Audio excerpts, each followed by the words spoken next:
Assalamualaikum warahmatullahi wabarakatuh.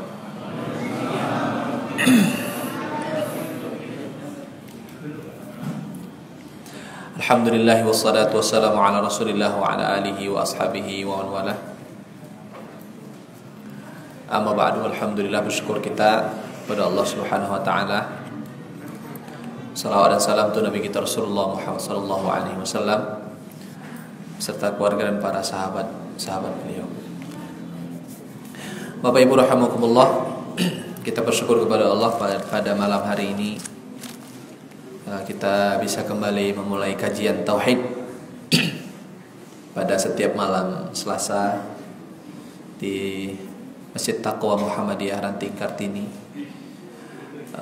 Ranting apa ini? Cikaturi, maaf. Udah lama gak kemari Pak? Setahun setengah ya, Masya Allah. Semoga Allah memberikan kesehatan, keberkahan kepada kita semuanya. Langsung saja kita masuk pada pembahasan. Kajian kita masih pada kajian tauhid ya. Tapi sedikit ada perubahan waktu. Kalau pada pertemuan yang lalu jadwalnya malam Selasa pertama, malam kedua 3 dan 4, nanti kita rubah malam Selasa pertama 3 dan 4. Di malam Selasa kedua saya tidak hadir, nanti ada Ustaz Rian Syaputra yang akan hadir. Silakan Bapak-bapak, Ibu-ibu tetap hadir dalam kajian kita. Hari ini kita masuk pada bab yang ke-16 dalam kitab tauhid ini, yaitu bab maja'a fi himayatil Mustafa sallallahu alaihi wasallam jinaba at-tauhid wa saddahu kulli tariqin yusalu ila syirki, yaitu bab penjagaan Nabi sallallahu alaihi wasallam dalam masalah tauhid dan membatasi atau menutup segala sesuatu yang bisa mengarah kepada kesyirikan. Jadi Nabi SAW itu berusaha bagaimana agar umatnya ini tidak terjerumus ke dalam yang namanya kesyirikan. Jadi segala macam jalan yang terbuka yang bisa menyebabkan umatnya itu masuk ke dalam kesyirikan, maka itu ditutup semuanya oleh Nabi Sallallahu Alaihi Wasallam. Dan salah satu pintu kesyirikan yang ditutup oleh Nabi Sallallahu Alaihi Wasallam adalah kuburan beliau. Ya, Nabi Sallam memberikan pesan kepada kita agar kuburan beliau itu tidak dijadikan salah satu tempat untuk beribadah. Bagaimana hadisnya? Malam hari ini kita akan bahas tentang hal ini, yaitu Nabi Shallallahu Alaihi Wasallam menutup kemungkinan terjadinya kesyirikan, terutama dalam masalah kuburan beliau. Walaupun begitu masih tetap ada juga beberapa orang-orang yang terjerumus dalam kesyirikan dalam masalah kuburan Nabi Shallallahu Alaihi Wasallam ini. Yang pertama dicantumkan dalam kitab ini surat At-Taubah ayat 128. Allah Subhanahu wa taala berfirman, "Laqad ja'akum rasulun min anfusikum azizun 'alaihi ma 'anittum harisun 'alaikum bil mu'minina raufur rahim." Allah Subhanahu wa taala mengatakan, telah datang kepada kalian seorang rasul, yaitu Nabi kita Muhammad sallallahu alaihi wasallam, min anfusikum, dari keturunan kalian. Yang dimaksud kalian di sini adalah orang-orang Arab pada khususnya. Karena Nabi SAW itu garis keturunannya dari Nabi Ibrahim, kemudian Nabi Ismail sampai ke bawah, sampai kepada Quraisy ya. Dan ini menunjukkan bahwasanya Nabi SAW itu nasabnya mulia ya. Nasab Nabi SAW itu adalah nasab yang mulia. Kemudian Allah katakan azizun 'alaihi ma 'anittum. Rasulullah SAW itu selalu mempedulikan kalian dari setiap masalah-masalah yang kalian hadapi. Itu sifat Nabi ya. Sifat Nabi itu selalu memperdulikan masalah-masalah yang dihadapi oleh kaum muslimin bahkan seluruh manusia pada umumnya. Kemudian harisun alaikum, sangat semangat sekali dalam menyelamatkan kalian dari api neraka. Ya, ada kata haris. Harisun itu artinya semangat sekali menyelamatkan kalian dari api neraka.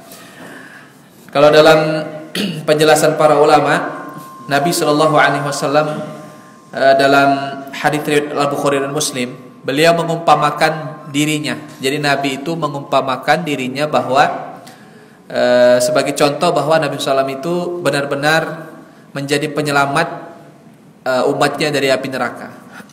Nabi memberikan perumpamaan.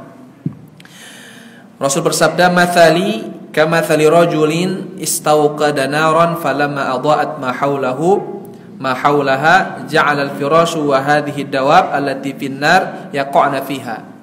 Perumpamaanku, kata Nabi SAW, perumpamaanku itu seperti orang yang sedang menyalakan api di malam hari, maka hewan-hewan seperti laron itu akan berdatangan ke api tadi. Tapi hewan-hewan laron ini kalau dia datang ke api, nanti ujungnya dia akan mati, terbakar api itu. Maka Nabi SAW mengatakan, wa ja'ala yuhjizahunna wa yaghlabnahunna fayahqumanna fiha. Maka hewan-hewan tadi itu akan jatuh ke api dan mati. Sedangkan aku adalah orang yang menghalangi supaya hewan-hewan tadi tidak masuk ke dalam api tersebut. Itulah ibaratnya kita ini, itu banyak yang terancam masuk neraka. Dan Nabi SAW di situ berada untuk menolong kita, menghalangi kita agar kita tidak terjumus ke dalam api neraka. Maka Nabi mengatakan, "Ana akhidun bihajzikum anin nar." Aku adalah orang yang menghalangi kalian dan menyelamatkan kalian dari api neraka. Halumma anin nar. Maka mari selamatkan diri kita sama-sama dari api neraka. Sampai 3 kali Nabi SAW mengatakan demikian. Nah, inilah yang disebut dengan istilah Nabi itu berusaha bagaimana umatnya tidak terjumus dalam yang namanya kesyirikan. Ini disebut dalam ayat surat At-Taubah ayat 128. Sekarang kita masuk hadisnya. Ini hadis ini perlu menjadi perhatian bagi kita karena ada beberapa hal yang Nabi SAW sampaikan dalam hadis ini. Hadis ini diriwayatkan oleh Abu Daud dengan sanad yang hasan, bahwa dari Abu Hurairah radhiyallahu anhu Nabi SAW bersabda, "La taj'alu buyutakum quburan." Jangan kalian jadikan rumah kalian seperti kuburan. "Wa la taj'alu qabri 'idan." Jangan kalian jadikan kuburanku itu sebagai tempat untuk berbolak-balik setiap tahun. Kalau bahasa kita sekarang ini, bahasa orang-orang namanya haul. Tahu haul? Ada namanya haul Tuan Guru itu kan, setahun sekali nanti orang ziarah kubur setahun sekali. Nanti kita akan jelaskan. Nabi mengatakan, jangan kalian jadikan kuburanku itu tempat untuk bolak-balik setahun sekali, untuk tempat kalian memperingati sesuatu. Nah, itu dilarang oleh Nabi SAW. Jadi peringatan haul itu Nabi sudah melarangnya. Dan Nabi melarang kuburan beliau dijadikan tempat untuk haul setiap tahun diperingati. Kuburan Nabi aja beliau larang, apalagi kuburan selain Nabi SAW. Kan gitu dia. Kemudian Nabi mengatakan, nanti kita jelaskan ya. Wasallu alayya, bersalawatlah kalian untukku, fa inna salatakum tablughuni haitsu kuntum. Bersalawatlah kalian untukku karena salawat kalian itu akan sampai kepadaku dimanapun kalian berada. Nah, ini yang akan kita bahas pada malam hari ini. Yang pertama, perkataan Nabi SAW, la taj'alu buyutakum kuburan. Jangan kalian jadikan rumah kalian seperti kuburan. Kita lihat dulu penjelasan para ulama kita dalam memaknai dan menafsirkan hadis ini. Salah satunya adalah perkataan Ibnu Taimiyah rahimahullah.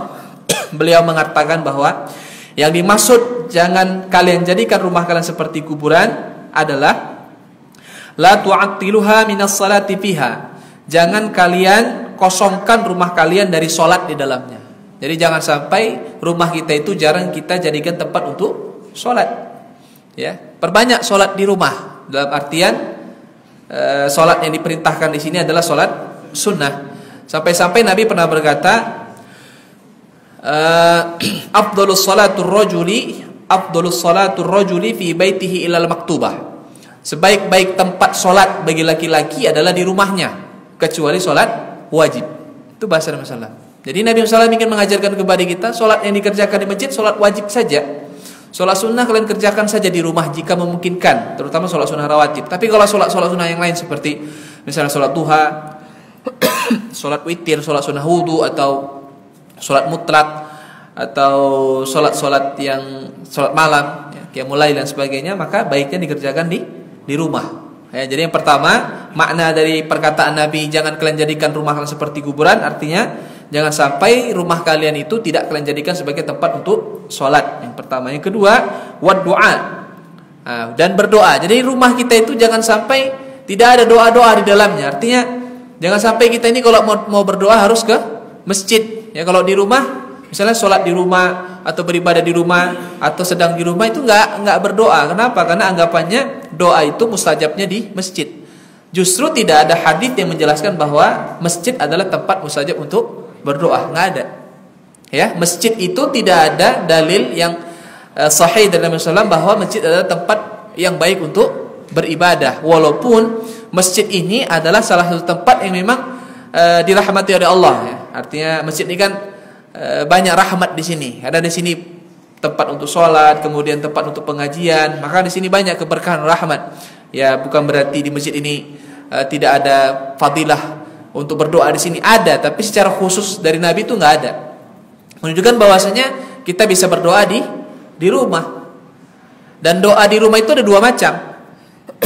Ya, berdoa di rumah itu ada dua macam. Yang pertama disebut dengan istilah doaul mas'alah, yaitu kita berdoa meminta sesuatu. Ya, misalnya kita minta sehat, minta kesembuhan, minta rizki, minta keberkahan, dimudahkan urusan, pekerjaan dan sebagainya. Itu namanya, atau termasuk juga minta ampunan, minta rahmat dan lain sebagainya. Itu namanya doaul mas'alah, yaitu kita minta sesuatu kepada Allah. Yang kedua, doa yang memang menjadi rutinitas kita di rumah. Seperti misalnya kalau kita masuk WC, baca Allahumma inni a'udzubika minal khubuthi wal khaba'ith. Keluar dari WC kita baca ghufranaka.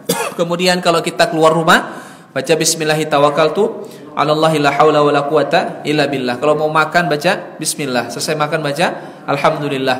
Mohon maaf, berhubungan suami istri juga baca doanya juga. Semuanya ada. Itu disebut dengan doa yang memang menjadi rutinitas kita di rumah. Nah, jadi ramaikan rumah kita dengan doa-doa tadi. Ya, jangan sampai rumah kita jarang ada doa di dalamnya.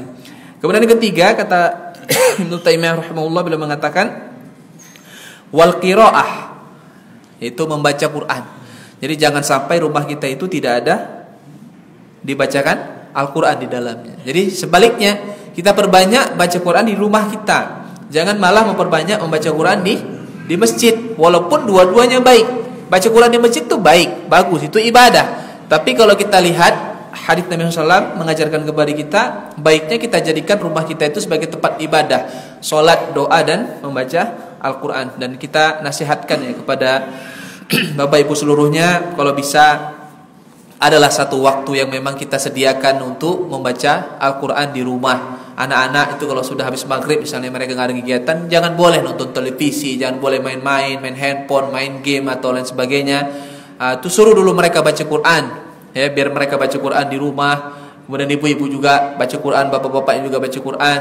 Memang kalau jam-jam habis maghrib itu enak dia nonton TV ya, ada berita, ada sinetron atau apa segala macam. Coba dimatikan semuanya itu, di stop dulu, ganti dengan Al-Quran.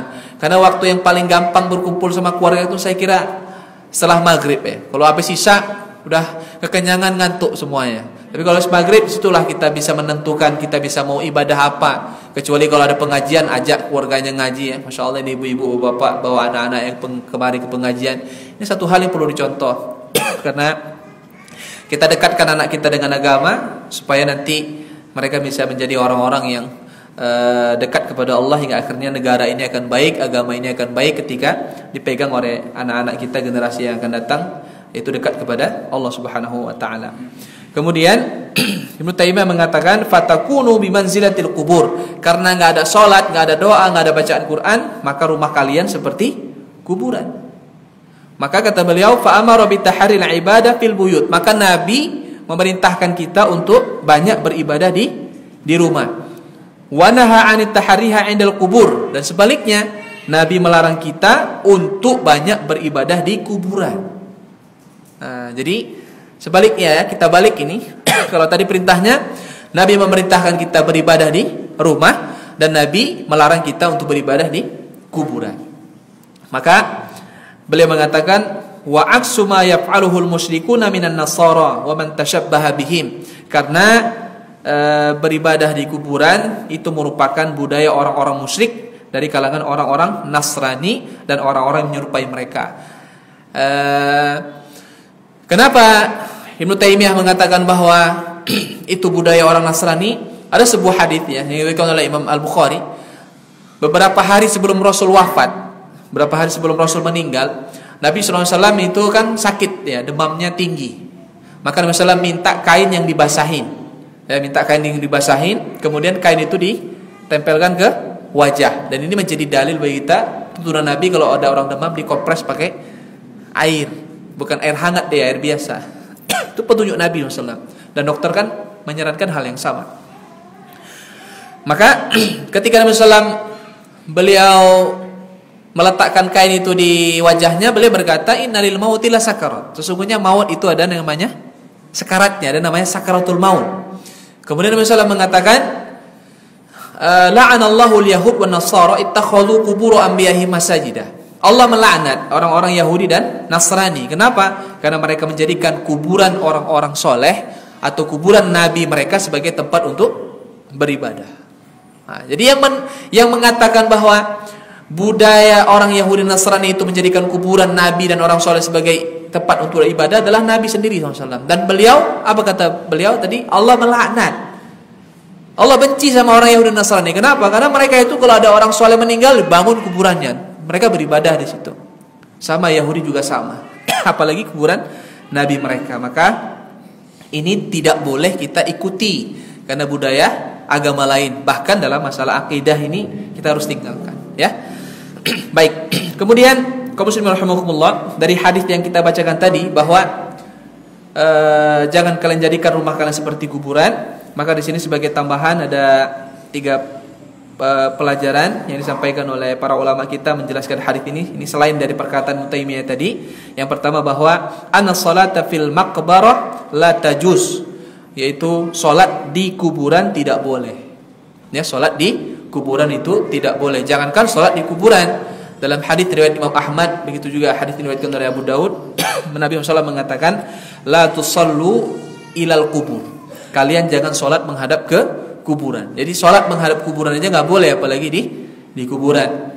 Kalau dalam fatwa Tarjih Muhammadiyah di Suara Muhammadiyah itu ada dijelaskan bahwa apa hukum salat di masjid yang ada kuburannya atau di depan masjid yang ada kuburannya. Maka dalam fatwa itu disebutkan bahwa hukumnya makruh sholat di situ. Itu kalau sholat tidak ada dalam hatinya niat yang lain.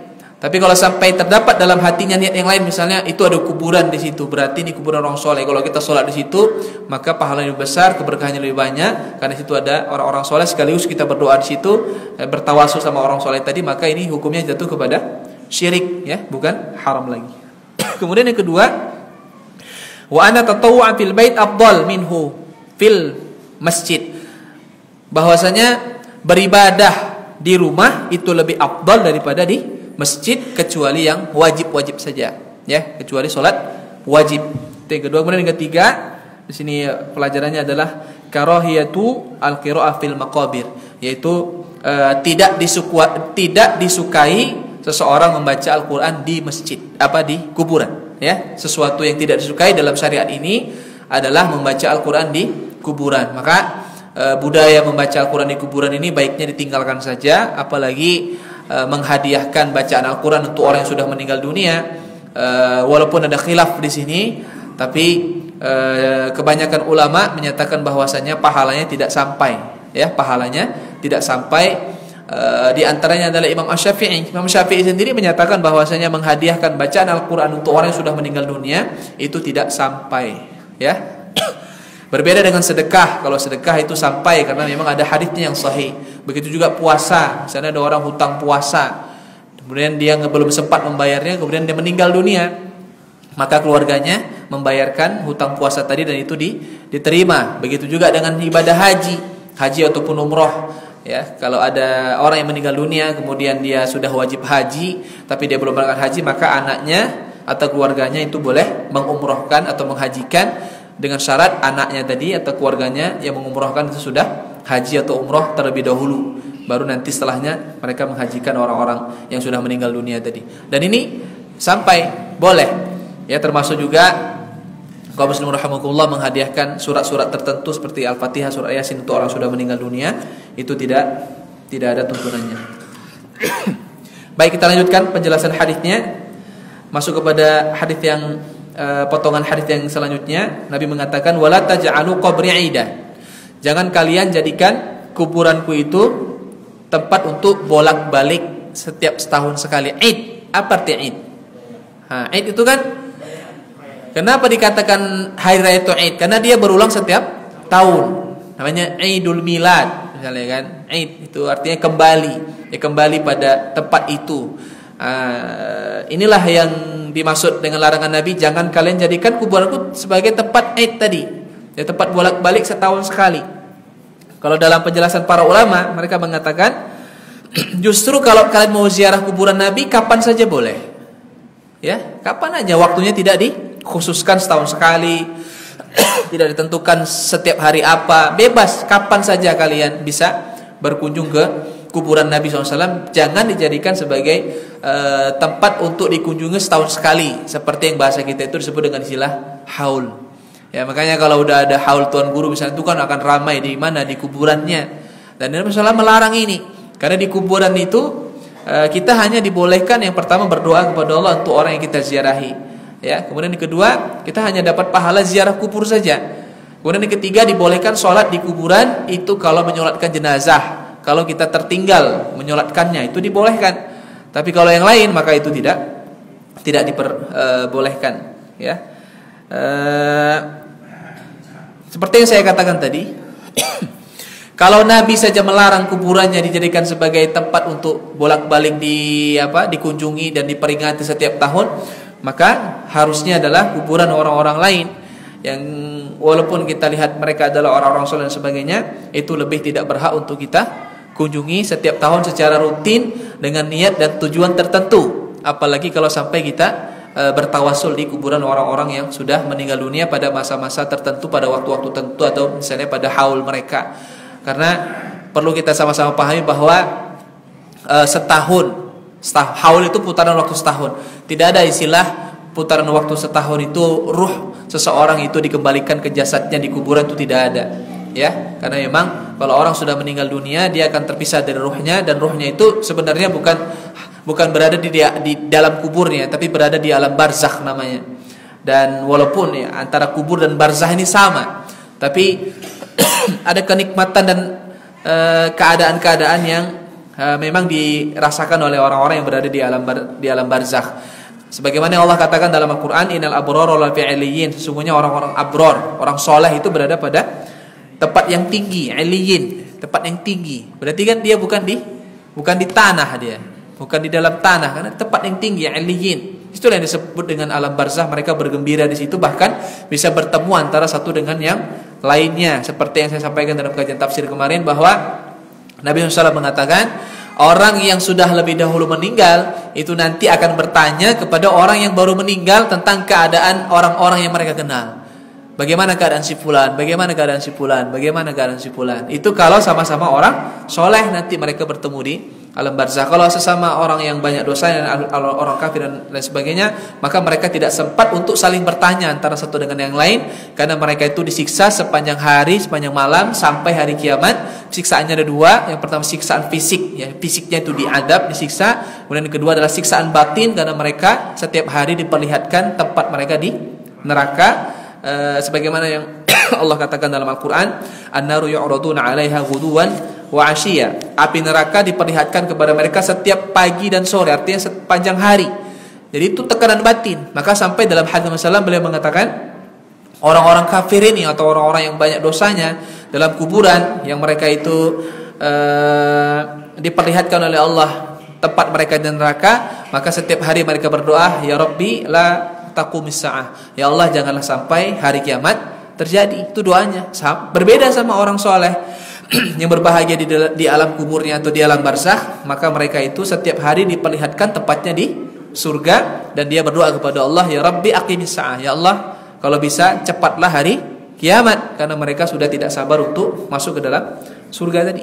Nah, itulah menunjukkan bahwasanya alam barzakh ini di situ ada yang disebut dengan istilah kebahagiaan, kenikmatan, juga ada adab. Jadi orang yang di dalam kubur, dalam alam barzakh itu mereka sibuk dengan keadaannya sendiri gitu. Jadi nggak sibuk, nggak sempat lagi untuk memikirkan doa-doa kita.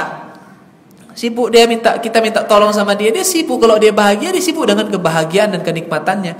Sampai kan dalam hadis Rasulullah, setiap hari bisa bahagianya itu bisa meningkat, kenikmatannya bisa naik, sampai dia terkejut dari mana dia dapatkan ini semuanya. Ternyata ini dapat dari doanya anak-anaknya yang selama ini mendoakan, ya Allah ampuni dosa-dosa orang tuaku, lapangkan kuburnya, rahmati dirinya. Maka dia semakin hari semakin bahagia. Itu aja dia.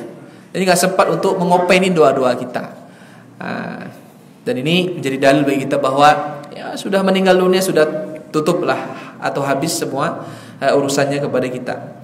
Kemudian yang terakhir, Nabi SAW mengatakan, wassallu alayya fa inna salatakum tablughuni haitsu kuntum. Bersalawatlah kalian untukku, dan ketahuilah bahwasanya salawat kalian sampai kepadaku dimanapun kalian berada. Sepotong hadis ini kita ambil pelajaran yang pertama, bahwa kita diperintahkan untuk memperbanyak salawat kepada atau untuk Nabi SAW. Salawat ini bahagian dari bentuk zikir. Ya, salawatnya adalah bagian bentuk zikir. Bahkan salah satu zikir yang baik adalah salawat untuk Nabi SAW. Nabi itu sangat mencintai orang-orang yang bersalawat untuk beliau. Kenapa? Karena kalau kita bersalawat untuk Nabi, itu artinya kita mendoakan Nabi.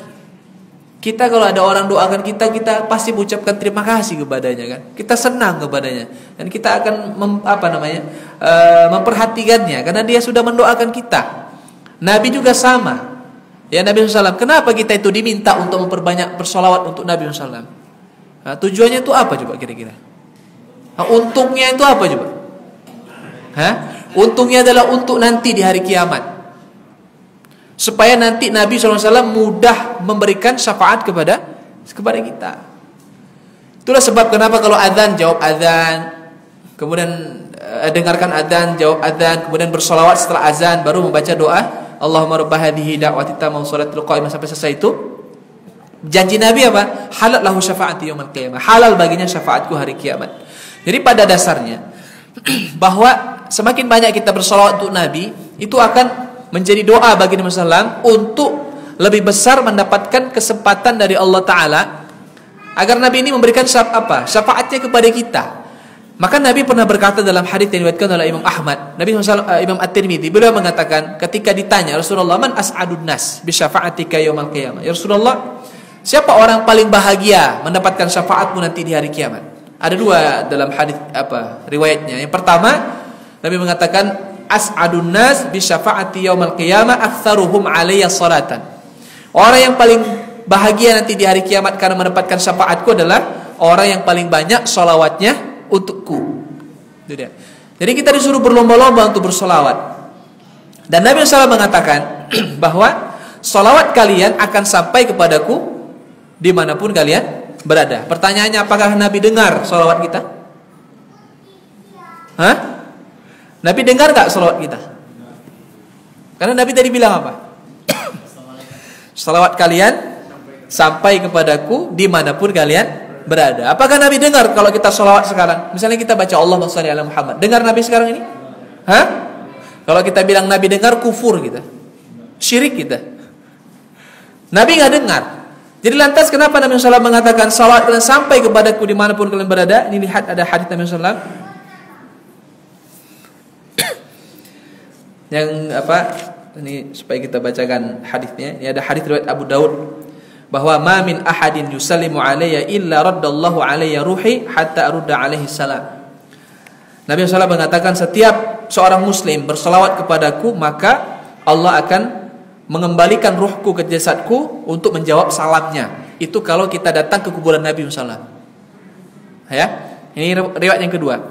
Aktsiru minas salati alayya yaumal jum'ah. Perbanyak salawat kalian untukku pada hari Jumat. Wa lailatul jum'ah, dan malam Jumatnya. Fa inna salatakum ma'rudatun alayya. Ini dia. Karena salat kalian itu akan disampaikan kepadaku.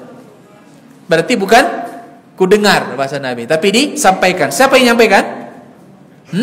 Malaikat.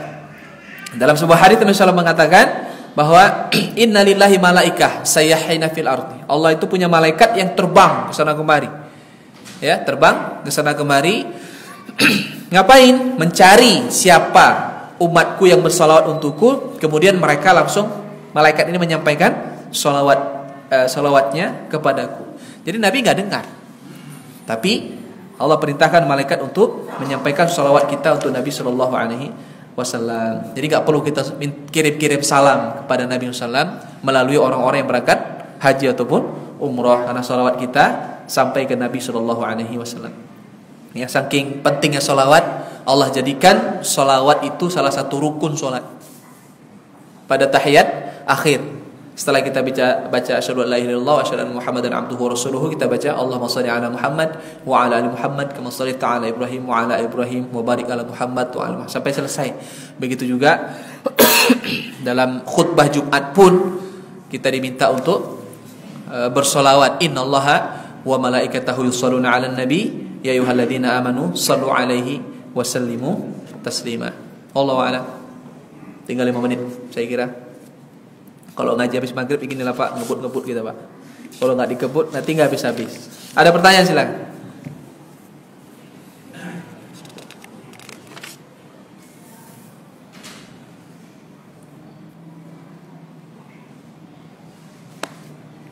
Nggak ada?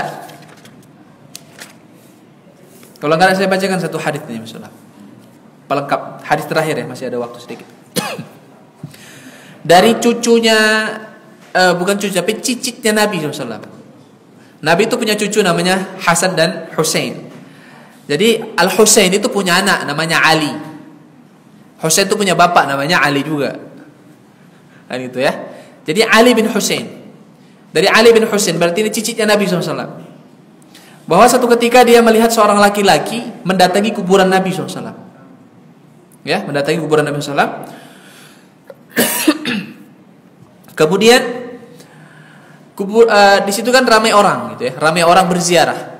Kemudian dia melihat ada furjah. Furjah itu tempat yang kecil lah, sempit gitu kan. Nah, kita lihat situ ada sebuah tempat yang agak sempit tapi ada bisa untuk duduk, maka dia duduk di situ. Duduk di samping kuburan Nabi SAW. Kemudian fayadkhulu fiha fayad'u. Maka ternyata orang ini duduk di tempat tadi dan berdoa menghadap ke kuburan. Ya, berdoa menghadap ke kuburan. Fanahahu. Maka cucunya Nabi ini, cicitnya Nabi ini melarangnya. Enggak boleh. Karena dia tahu bahwasanya ini orang berdoa bukan mendoakan Nabi, tapi minta tolong kepada Nabi sallallahu alaihi wasallam. Wa qala Ali tadi, cicitnya Nabi sallallahu ini, anak dari Al Husain berkata, "Ala uhaddithukum haditsan." Maukah kamu kubacakan satu hadis? Sami'tuhu min abi an jaddi, yang kudengar dari bapakku, bapaknya Al Husain, an jaddi dari kakekku, dari Ali bin Abi Thalib, ya, an Rasulullah SAW, dari Nabi SAW. Jadi dia bilang, maukah kamu kubacakan satu hadis SAW yang saya dengar dari bapakku, dari kakekku, dan dari Nabi SAW. Apa itu? Qala la tattakhidhu qabri 'idan wala buyutakum kuburan fa inna taslimakum yablughuni aina ma kuntum. Nabi SAW berkata, janganlah kalian jadikan kuburanku sebagai tempat untuk beribadah. Nah, itu dia. Wala buyutakum kuburan, jangan kalian jadikan kuburan rumah kalian seperti kuburan. Dan ketahuilah bahwasanya salawat kalian akan sampai kepadaku dimanapun kalian berada. Itu kata Nabi SAW. Ya, ini hadis sahih. Maka ini juga menjadi penjelasan bagi kita bahwa hendaknya kita ini kalau ada orang yang berdoa di kuburan, minta sesuatu kepada kuburan, kemudian menjadikan kuburan sebagai tempat untuk beribadah, baiknya kita ingatkan dan kita nasihatkan. Kalau dia menganggap bahwasanya itu adalah bahagian dari syariat agama ini, kita jelaskan. Kalau mereka nggak mau terima, ya sudah, itu bukan hak kita lagi, ya. Dan tugas kita hanya menyampaikan hidayah itu semuanya Allah Subhanahu Wa Taala yang memberikan. Wallahu a'lam. Jadi kalau misalnya kita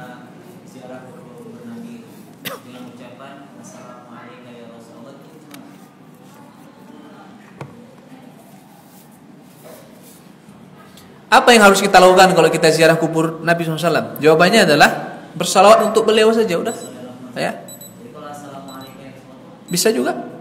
Assalamualaikum ya Rasulullah, Assalamualaikum ya Abu Bakar, Assalamualaikum ya Umar, bisa, karena itu ada 3 orang di situ. Itu yang disunahkan. Yang lainnya nggak boleh. Ya, yang lainnya tidak diperbolehkan. Termasuk juga bertawasul dengan Nabi SAW ketika beliau sudah meninggal dunia, itu baiknya ditinggalkan karena sahabat tidak mengamalkan demikian. Ya Allah alam. Masih ada? Silakan Pak. Kalau misalnya hadis tentang rumah atau rumah yang tidak akan dimaksud pernikahan rahmat dengan patungnya maupun yang ada lukisannya, apakah foto atau semacam selain dari fotonya apa bagian dari lukisan?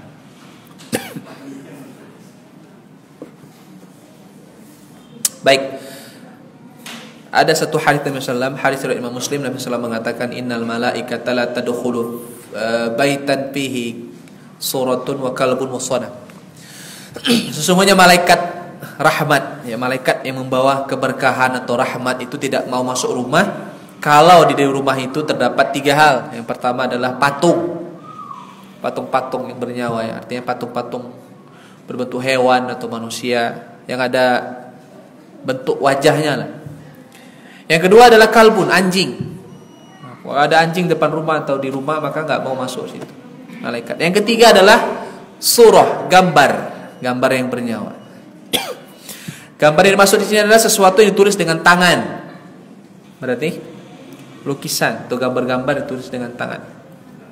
Maka kalau foto ada khilaf di sini memang. Sebagian ulama mengatakan sama, nggak boleh. Sebagian lain mengatakan boleh. Dan ini yang lebih banyak dipahami oleh ulama sekarang, bahwa foto itu berbeda dengan lukisan. Karena foto itu sama seperti kita bercermin.